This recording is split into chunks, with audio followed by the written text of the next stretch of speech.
본문의 말씀을 근거로 해서 연합의 축복이라는 제목으로 말씀을 나누기를 원합니다.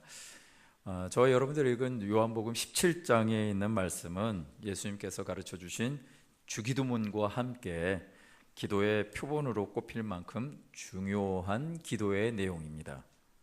이 기도문은 성경에서 가장 길게 기록되어 있는 예수님의 기도문이기도 합니다.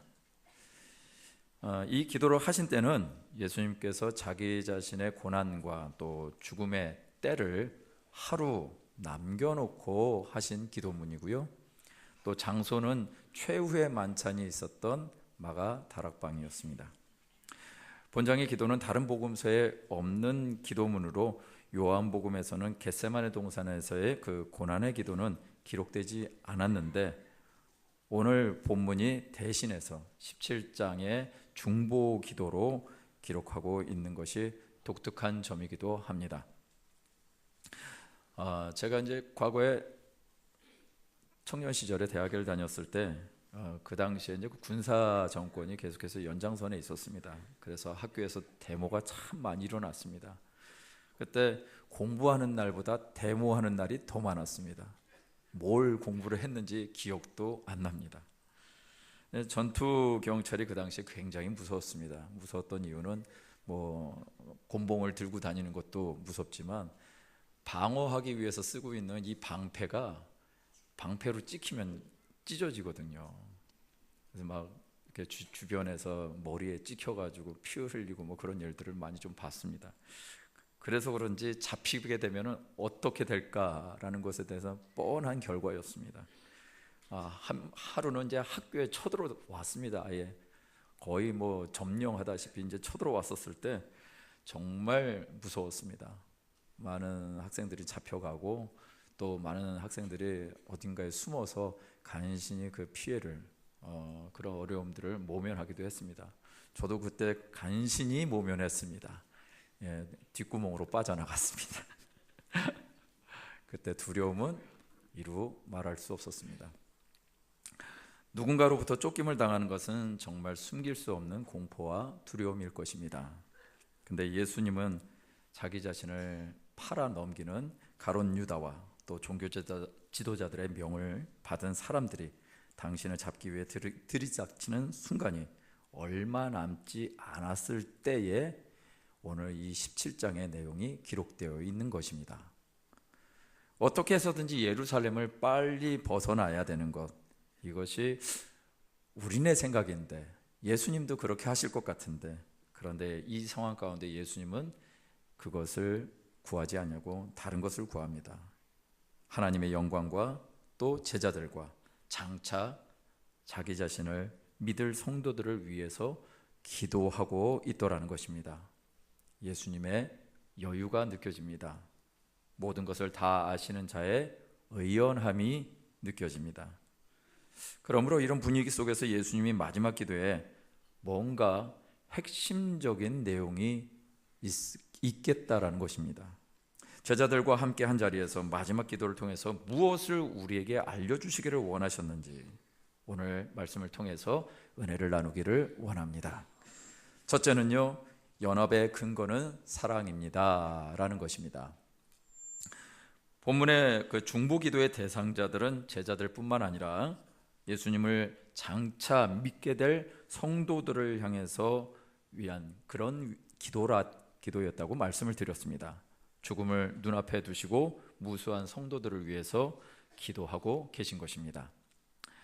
예수님 자신에게 미칠 위기나 아니면 예수님 자신 때문에 당신이 받으실 고난 때문에 미칠 제자들에게 가야 될 위험, 이런 것들을 위해서 기도하실 수도 있었을 것입니다. 내 제자들이 고통당하지 않도록 하나님 도와주십시오 라고 기도할 수도 있었을 것 같습니다.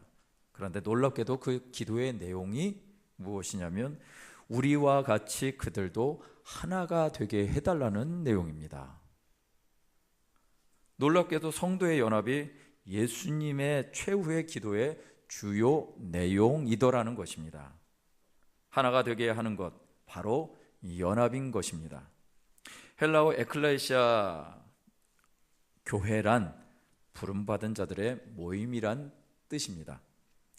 이 교회는 성도들 모인 자들 간의 공동체성이 얼마나 중요한가를 말하고 있는 것입니다. 이 하나됨을 위해서 하나님 아버지께 기도하실 때 예수님은 기도하십니다.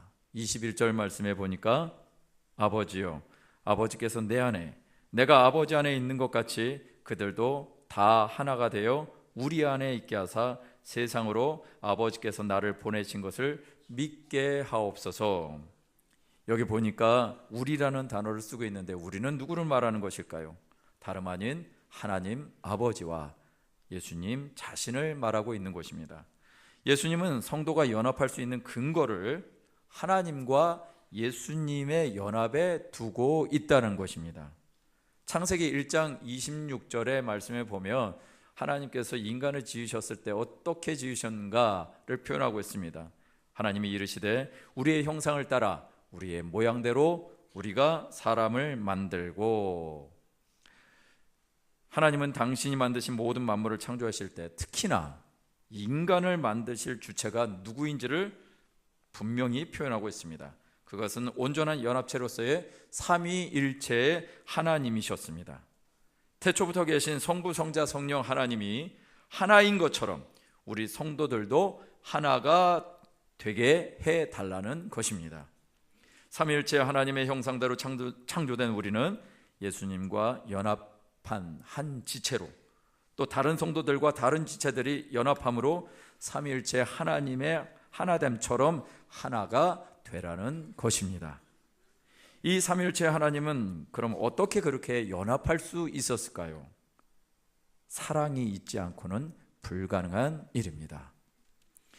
사도 요한은 하나님에 대해서 이렇게 말씀하고 있습니다. 요한일서 4장 16절 말씀입니다. 이 말씀을 우리 함께 읽어볼까요? 시작. 하나님이 우리를 사랑하시는 사랑을 우리가 알고 믿었노니 하나님은 사랑이시니라. 사랑 안에 거하는 자는 하나님 안에 거하고 하나님도 그 안에 거하시느니라. 아멘. 하나님을 지금 표현하는 것이 무엇이라고 했냐면 하나님은 사랑이시니라 라고 말하고 있습니다. 하나님은 완전하신 분인 줄 믿습니다. 그리고 그 완전하고 온전하신 삼위의 하나님 안에 넘치는 사랑이 있더라는 것입니다. 어쩌면 이렇게 표현할 수 있을까 싶습니다. 하나님은 사랑하는데 완전하시다. 하나님은 사랑하시는데 완전하시다. 이렇게 표현할 수 있을 것 같습니다. 그 사랑의 연합 삼위일체 하나님은 온 우주를 만드셨고 또한 마지막으로 인간을 만드셨습니다. 그리고 그 인간을 사랑으로 사랑하셨다라는 것입니다. 그 인간을 하나님의 사랑으로 사랑하셨다. 이것이 하나님이 인간을 보고 계시는 마음인 줄 믿습니다. 우리 인간은 하나님의 완전한 하나됨 안에서 넘치는 사랑으로 만들어진 존재인 것입니다. 그래서 예수님을 믿음으로 말미암아 하나님의 형상이 회복되고 닮아가는 우리가 사랑할 수 있는 존재가 되었다라고 말씀하고 있는 줄 믿습니다. 그래서 우리는 사랑할 수 있는 존재, 사랑하는 자들만이 할 수 있는 연합을 이루게 되어지는 것입니다. 저와 여러분들이 바로 그런 사랑으로 연합한 자인 줄 믿습니다. 요한복음 13장 34절에서 35절까지의 말씀에 보니까 새 계명을 너희에게 주노니 서로 사랑하라. 내가 너희를 사랑한 것 같이 너희도 서로 사랑하라. 너희가 서로 사랑하면 이로써 모든 사람이 너희가 내 제자인 줄 알리라. 요한복음 15장 16절 17절의 말씀에 너희가 나를 택한 것이 아니요 내가 너희를 택하여 세웠나니 이는 너희로 가서 열매를 맺게 하고 또 너희 열매가 항상 있게 하여 내 이름으로 아버지께 무엇을 구하든지 다 받게 하려 함이라. 내가 이것을 너희에게 명함은 너희로 서로 사랑하게 하려 함이라. 아멘. 여러분, 저와 여러분들을 택하신 이유가 뭐라고요? 서로 사랑하게 하려 함이라고 말씀하고 있습니다. 그러고 보니 이미 예수님은 제자들에게 누차 누누이 서로 사랑하라고 말씀하고 있습니다. 그리고 마지막 이 기도의 시간에도 주님이 부탁하신 것, 주님이 하나님께 요구하신 기도의 내용이 바로 서로 사랑하라고 말씀하신 것인 줄 믿습니다. 이것이 우리의 명확한 진리가 되신 예수님의 요구입니다. 예수님의 사랑으로 하나 되는 것이 우리의 삶의 이유가 되어지는 줄 믿습니다. 이 사랑으로 연합을 이루어가는 저와 여러분 되시기를 주님의 이름으로 축원드립니다. 사랑하는 거 쉽지 않습니다. 성경에 있으니까 우리는 늘 압니다. 사랑하라고. 그런데 사랑하라는 거 쉽지 않습니다. 하고 싶어도 마음이 껄끄러울 때가 너무나 많습니다. 그런데 주님이 명령하신 것입니다. 우리가 사랑할 수 있다라고 가르치는 게 아니고 사랑하라고 명령하신 것입니다. 내가 사랑할 수 있는 능력이 있어서 사랑하는 것이 아니고 주님이 하나님 아버지와 함께 연합되어졌을 때 넘치는 사랑이 흘렀던 것처럼 너희가 나와 연합되어졌을 때 사랑할 수 있다라고 말씀해 주시는 것인 줄 믿습니다. 여러분, 여러분들의 사랑을 가지고 사랑하려고 시도하는 거 100점 100패일 것입니다. 그런데 그 순간에, 사랑할 수 없는 순간에 다시 한번 주님을 모셔드리는 저와 여러분들이 되셔서 주님이 말씀하시는 그 사랑하라는 명령을 이루어 가시는 연합의 아름다운 모습이 우리 성도님 모두에게 있게 되시기를 주님의 이름으로 축원드립니다. 아멘. 두 번째는요, 믿음의 연합은 기적을 만듭니다 라는 것입니다. 요한복음 17장 22절에 보니까 내게 주신 영광을 내가 그들에게 주었사오니 이는 우리가 하나가 된 것 같이 그들도 하나가 되게 하려 함이니이다. 예수님의 중보기도의 대상자들이 하나님의 영광 가운데 있다라고 말씀하고 있습니다. 이 영광은 예수님이 우리에게 주셨기 때문에 가능한 영광입니다. 여기에 주셨다라는 표현은요, 주심이 완료된 것, 한 번으로 끝났다라는 표현이 아니고 결과가 지속적으로 유지되는 주셨다라는 표현입니다. 즉 예수님을 믿는 성도들은 이미 하나님의 영광을 받았고요, 그 영광에 영구적으로 동참하게 될 것이다 라는 것을 말씀해 주시고 있는 줄 믿습니다. 그런데 그 영광을 주신 근거도 하나님과 예수님과의 연합처럼 우리도 연합하게 되어질 때 그 영광을 경험하게 된다라는 것입니다. 이런 영광은요, 당연한 것이라는 것이에요. 하나님의 영광을 구하는 삶, 영광을 누리는 삶은 당연하다. 왜? 주님이 나와 함께 하셔서 영광스러운 그분의 삶이 내 안에 있으니까 이 영광을 이루어 가게 될 거야 라는 것입니다.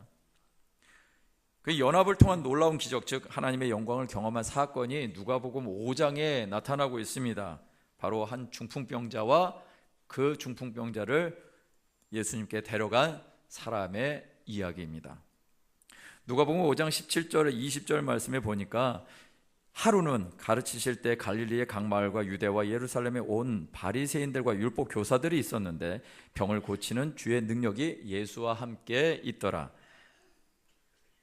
한 중풍병자를 사람들이 침상에 메고 와서 예수 앞에 들여놓고자 하였으나 무리 때문에 메고 들어갈 길을 얻지 못한지라 지붕에 올라가 기와를 벗기고 병자를 침상째 무리 가운데로 예수 앞에 달아내리니 예수께서 그들의 믿음을 보시고 이르시되 이 사람아 내 죄사함을 받았느니라 하시니. 아멘.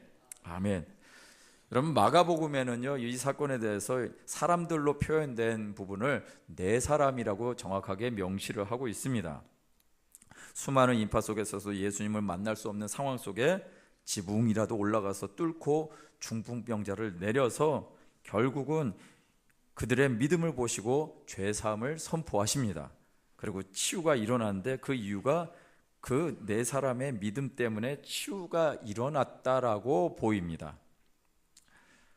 그들의 믿음을 보시고 이 사람아 내 죄사함을 받았느니라 라는 말이 제 마음에 걸리는 부분이 있었습니다. 제가 질문 하나 드릴까요? 구원은 타인의 믿음으로 이루어질 수 있는 걸까요? 내가 믿으니까 내 자식이 구원을 받을 수 있을까요? 아닐 것입니다. 남편이 믿는다고 해서 아내가 구원을 받을 수 없을 것입니다. 아닌 것을 저와 여러분들은 너무나 잘 알고 있습니다. 구원은 철저하게 개인의 믿음과 신앙생활로 말미암는 것임을 우리는 익히 들었고 배웠고 그렇게 신앙생활을 해왔습니다. 근데 구원은 대신 믿어서 이루어진 것이 아니라는 걸 알매도 불구하고 오늘 본문에 있는 말씀은 그들의 믿음을 보시고 말씀하셨다는 것입니다. 그러면서 말씀하신 것이 죄사함이 임했다라고 얘기한다면 에스겔서 14장 14절에 있는 말씀은 우리에게 선명하게 외치는 소리인 줄 믿습니다. 제가 읽어드리겠습니다. 비록 노아, 다니엘, 욥 이 세 사람이 거기에 있을지라도 그들은 자기의 공의로 자기의 생명만 건지리라. 나 주 야훼의 말이니라. 아멘. 말씀해 보니까 노아 당대 의인이었습니다. 다니엘 하나님을 정말 경외하는 사람이었습니다. 욥도 고난 중에서 하나님 붙잡고 살아갔던 의인이었습니다. 그런데 그런 의인들 때문에 누가 구원을 받았다는 소리가 안 나옵니다. 자기의 공의로 자기의 생명만 건질 것이다 라고 말씀하고 있습니다. 그렇다면 이 중풍병자는요, 자신의 믿음으로 말미암아 죄사함을 받은 것입니다. 여러분 잘 이해하셔야 됩니다. 누군가의 믿음 때문에 구원을 받는 것이 아니라 이 상황을 볼 때 중풍병자의 믿음이 예수님께 보여졌던 것입니다. 그들의 믿음을 보시고 안에 누구도 그럼 포함이 되어 있을까요? 당연히 네 사람만이 아니라 중풍병자도 포함이 되어 있는 거죠. 그 중풍병자의 간절한 기대와 믿음이 네 사람을 감동시킨 것입니다. 수많은 인파를 보고 그 네 사람이 그런 생각을 할 수도 있을 것 같습니다. 아, 사람들로 인해서 막혔네, 아이고 안 되겠네 하면서 돌이킬 수도 있었을 것입니다.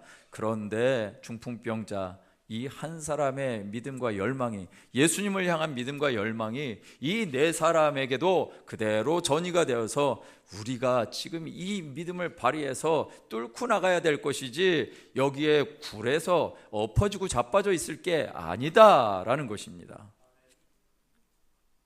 사람들의 막힘 속에서도 무거운 침상을 끝까지 들고 갑니다. 그리고 방법이 없으니까 방법을 찾아냅니다. 이것이 믿음의 사람들의 모습이고, 한 사람의 믿음이 또 다른 사람에게 영향을 줬을 때 나타나는 역사인 줄 믿습니다. 그런 한 사람의 믿음이 영향력이 되어서 네 사람이 믿음을 발휘하게 됐고, 마침내 함께함으로 말미암아 주님의 놀라운 역사를 경험하게 되어지는 것입니다. 믿음은요, 연합을 만들어냅니다. 부정적인 것도요, 연합을 만들어내잖아요. 그런데 하나님을 향한 진정한 믿음은 연합을 만들어내게 되고, 그 믿음으로 말미암아 주님의 일들을 일으키게 되어지는 줄 믿습니다. 하나님의 영광을 보게 될 것입니다. 그것이 바로 한 중풍병자를 위한 개인적인 구원의 역사요, 네 사람을 위한 하나님의 나라의 연합의 역사인 줄 믿습니다. 이런 연합, 믿음으로 말미암는 연합, 반드시 기적을 만들어내는 줄 믿습니다. 이런 연합으로 말미암아 기적을 경험하시는 저와 여러분 되시기를 주님의 이름으로 축원드립니다. 아멘.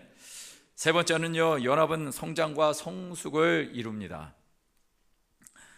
예수님과 함께 연합된, 또 성령님과 함께 연합된 것이며, 이는 초대교회적인 성도들의 믿음의 연합을 이루게 합니다.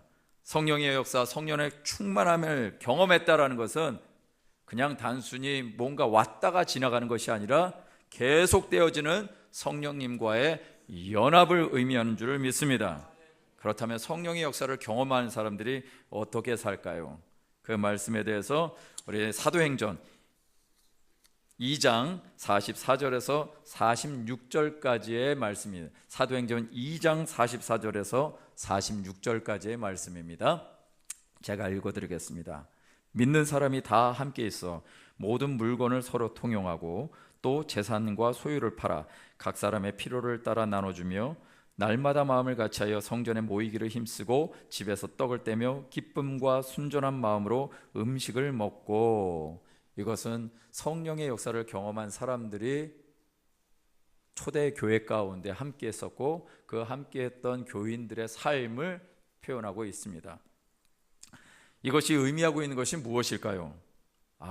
이렇게 돕고 살았다, 도와준다, 뭐 이런 것들로 이해할 수 있을 것 같습니다. 서로가 돕고 구제했고 그런 어떤 서로 잘 사는 구조를 만들었다, 그렇게 생각할 수 있는데 그 깊이 깔려있는 저변을 우리가 봐야 될 것입니다. 그것은 무엇이냐면 도와줬다는 것도 중요합니다. 그런데 왜 도와줬느냐라는 것입니다. 여러분, 이 안에 보니까 서로의 처지를 이해해 주더라는 것입니다. 돕는 것이 먼저 되면요, 그것은 일로 끝납니다. 근데 왜 이런 삶을 살아야 되는가 보니까 서로의 처지를 이해하고 그 사람을 섬기고 사랑할 수 있는 마음이 그들 안에 있더라는 것입니다. 제가 좀 전에도 기도하면서 우리 나라 민족을 위해서 기도하고 우리 농가들을 위해서 기도하라고 했었을 때 제가 말씀드린 것처럼 그냥 단순히 우리는 이런 사건, 사실 앞에 우리가 기도를 하는 것이 아니라 그 상황에서 마음 어려워하는 이들의 마음에 우리도 함께 공감하는 것, 이것이 굉장히 중요한 기도의 동력이 되기 때문에 제가 말씀을 드렸습니다. 오늘 말씀에도 보니까 성도의 아름다운 삶들이 있습니다. 가난한 자들을 돕고 또 없는 자들과 함께 있는 것들을 나누며 살아가는 것 굉장히 중요합니다. 그런데 이 안엔 우월의식이 없습니다. 이 안에 내가 있음을 자랑하는 게 없습니다.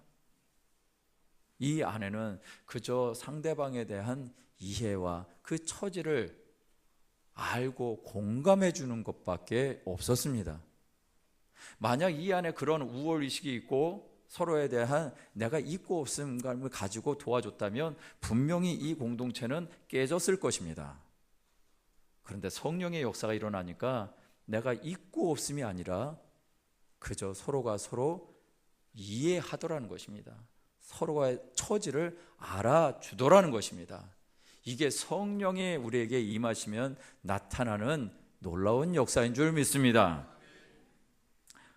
말씀해 보니까 44절에는요 다 함께 있어 라는 말이 있고요, 46절에는요 날마다 마음을 같이 하여. 영국에 있는 어느 신문사에서 광고를 냈습니다. 문제를 하나 냈는데 그 문제는 이런 것이었습니다. 맨체스터에서 런던까지 가는 가장 빠른 방법은 무엇입니까? 이것에 분명한 답을 내리는 사람에게 상당한 상금을 드리겠습니다 라고 광고를 했습니다. 이 질문에 일반인은 물론 또 교통 전문가라든가 수학자라든가 여행 전문가들이 다양한 의견을 제시했습니다. 그리고 비행기를 이용할 것이다, 자동차를 이용할 것이다, 기차를 이용할 것이다, 또 적절한 방법을 가지고 뭔가를 할 것이다 라고 아이디어를 제시했습니다. 수많은 사람들이, 머리 좋은 사람들이 많이 나섰는데 정작 1등의 영예와 더불어서 큰 상금을 받은 사람은 놀랍게도 평범한 가정주부였습니다. 그 가정주부가 이렇게 답을 했습니다. 좋은 친구와 함께 가면 된다. 어떻게 빨리 갈 것이냐, 많은 사람들이 빨리 가는 방법만 연구했지 빨리 갈 수밖에 없는 우리네 마음을 이해하지 못한 것입니다. 여러분 엘리베이터 타보셨습니까? 엘리베이터 타셨을 때 얼마나 지루한지 여러분 겪으셨는지 모르겠습니다. 그런데 지루하지 않은 방법 한 가지밖에 없습니다. 거울을 만들어 놓으면 됩니다. 왜요? 여러분 얼굴 보느라고 정신이 없거든. 자기 얼굴 보다 보면 금방 어느새 갔는지도 몰라요. 그런데 그 안에 뻘쭘하게 모르는 사람과 잔뜩 있어버리면 한층 올라가는 것도 굉장히 힘들지 않습니까? 성령님이 함께 하시면 어려운 일들, 우리의 인생 가운데 어려운 여정의 길도 행복한 여정이 되어질 줄 믿습니다. 내 마음에 기쁨이 있다는 것은요, 어쩌면 성숙한 사람이기 때문에 가능한 것일 수 있습니다. 우리의 성숙은 다른 어떤 것으로 이루어지는 것이 아니라 우리를 만드신 하나님, 성령의 임재함으로 말미암는 연합이 있을 때 성숙한 삶이 이루어질 줄 믿습니다. 성장은요, 양적이고 외면적인 것을 말하고 성숙은 질적이고 내면적인 것을 말합니다. 교회는요, 유기체입니다. 무슨 말이냐? 살아있는 공동체라는 뜻입니다. 그 살아있는 공동체는 당연하게 성장과 성숙이 일어난다는 것입니다. 이것이 자연스러운 것입니다. 그러나 어떤 성장과 성숙도 예수님을 떠나서, 성령님을 떠나선 이루어질 수도 없고 뗄래야 뗄 수 없는 관계에 있는 것입니다. 그것을 어떻게 알 수 있냐면 주님이 말씀하셨기 때문에 그렇습니다. 주님이 요한복음 15장 5절에서 이런 말씀을 하셨습니다.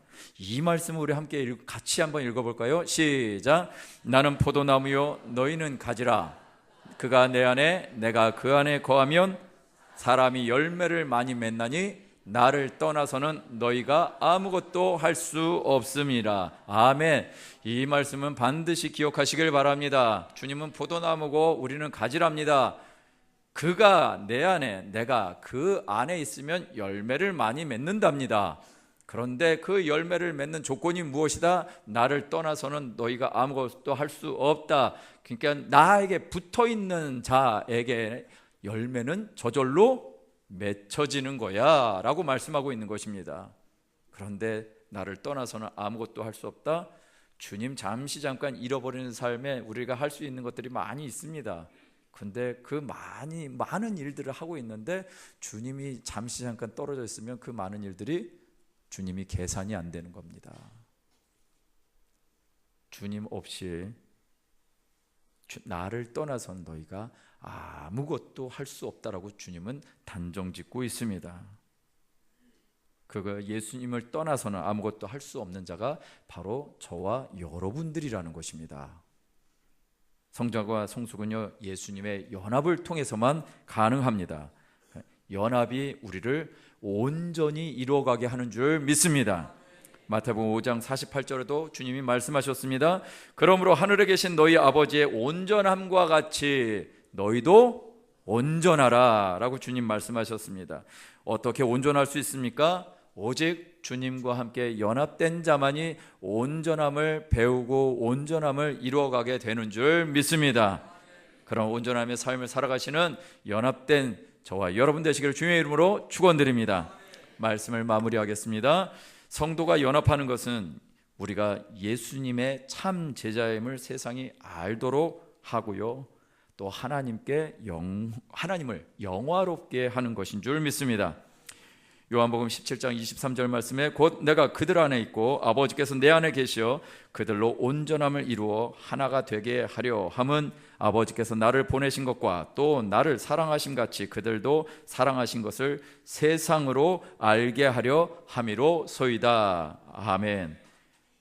우리를 온전함으로 이루어 하나 되게 하려 함의 목적이 무엇일까요?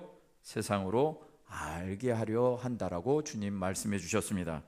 여기서 안다라는 말은 이론적으로 들어서 안다라는 뜻이 아닙니다. 직접 경험해서 안다라는 것입니다. 세상이요, 세상 사람들이 성도들이 하나됨을 직접 봐야 성도들의 하나됨을 경험해서 안다라는 것입니다. 우리가 아무리 큰 소리로 우리가 서로 사랑합시다, 사랑하자라고 떠들어대도 그들은 모릅니다. 직접 보여줘야만 하는 줄 믿습니다.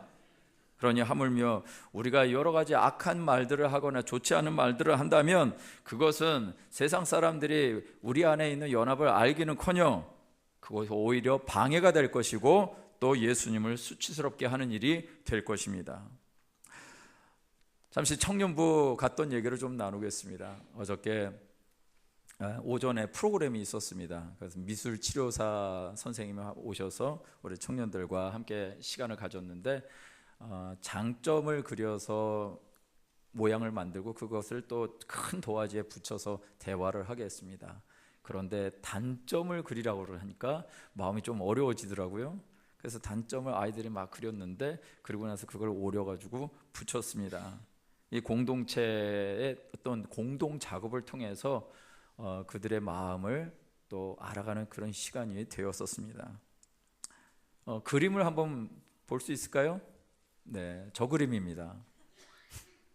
어떤 친구는 왕관을 그렸고요. 어떤 친구는 한쪽 눈은 웃고 있는데 한쪽 눈은 화가 나 있는 얼굴을 그렸고요. 어떤 친구는 하트를 그렸는데 하트가 밑에만 색깔이 있고, 일반적으로 하트는 붉은 계열 아니겠습니까? 근데 그 붉은 계열의 위쪽에는 파란색인 거예요.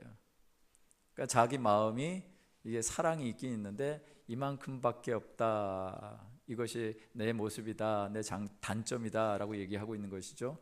또 어떤 친구는 저 맨 밑에 보니까는 물을 담고 있습니다. 근데 물을 담고 있는데 자기는 맨날 퍼주는 사람인 것 같은 거예요. 자기가 없는 거예요. 누군가의 어떤 요구에 따라서 살아가는 거예요. 저 위에 있는 왕관은 내가 왕이다 라는 것이 고민이라는 거예요. 무슨 얘기냐? 내 인생이 내가 계속 왕이 되고 지고 싶고 왕처럼 누리고 싶고 왕처럼 대우받고 싶다는 거죠. 신앙생활하면서 내가 이런 고민이 있다라고 해서 저렇게 해놨습니다.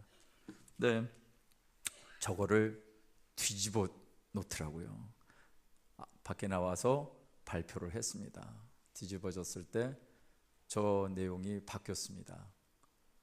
저 위에 있는 물이 흘러서 모든 사람들을 채워나가는데, 한 청년이 그랬습니다. 저 왕관을 그린 청년. 아니, 나는 맨 나중에 이렇게 그 물에 은혜를 받는 거 아니냐, 그러면서 조금 불만스러운 얘기를 했습니다. 그랬더니 강사님이 얘기하신 것이, 그래도 가장 먼저 채워집니다. 그 강사님이 이런 얘기를 했습니다. 내 단점 때문에 혼자 힘들어하지만 서로의 단점 때문에 쟤는 왜 저래? 그러면서 또 서로를 힘들어하기도 하지만 하나님은 그래서 내 옆에 그런 지체를 두셨습니다. 내 단점이 단점으로만 남지 않고, 그래서 나와 남을 괴롭히도록 놔두시지도 않고 강점으로 들어 쓰실 수 있도록 말입니다. 내 단점이 다른 사람을 위해 쓰이기도 하지요. 또 다른 사람의 단점이 내게 꼭 필요하도록 하시기도 합니다. 연합이 왜 중요한지 아시겠습니까? 우리는 마음에 맞는 사람들만 사귀려고 합니다. 그런데요, 주님은 그렇게만 허락하지 않으시는 것 같습니다. 나의 단점과 상대방의 단점이 함께 어우러져서 그 안에서 주님의 일하심을 발견하도록 하는 것이 연합의 이유인 줄 믿습니다. 그런 연합이 우리의 삶을 또 성숙하게 하는 줄 믿습니다. 완전한 하나님의 사랑 안에서 예수님과 함께 연합한 우리가 사랑으로 서로 연합하는 것은, 그것은 어려운 일이 아니고 당연한 것입니다. 어렵다라고 생각하지 마시기 바랍니다. 당연하다고 생각하면 좀 쉽습니다. 어렵다라고 자꾸 생각하면 계속해서 어려워집니다. 그런데 하나님의 일들이 우리의 삶 가운데 일어날 수 있도록, 우리 안에 연합할 수 없는, 내 안에 사랑 없음, 이런 것들에 우리가 반응하기보다는 사랑을 온전히 이루어내신 예수님과 함께 연합된다면 내 안에서 누가 일을 하시겠습니까? 주님이 일하시는 줄 믿습니다. 이것이 우리에게 주시는 연합인 줄 믿습니다. 오늘 연합의 근거가 사랑임을 알고 또 믿음의 연합으로 기적을 만들어내고 연합이 또 성숙한 삶으로 우리를 이끌어 가시는 우리 주님과의 온전한 연합이 우리 모든 순복음 교회 우리 교우분들에게, 우리 성도님들의 삶에, 우리 교회 학교에 이런 연합의 역사가 있게 되시기를 주님의 이름으로 축원드립니다. 그것이 여러분들의 모습인 줄 믿습니다.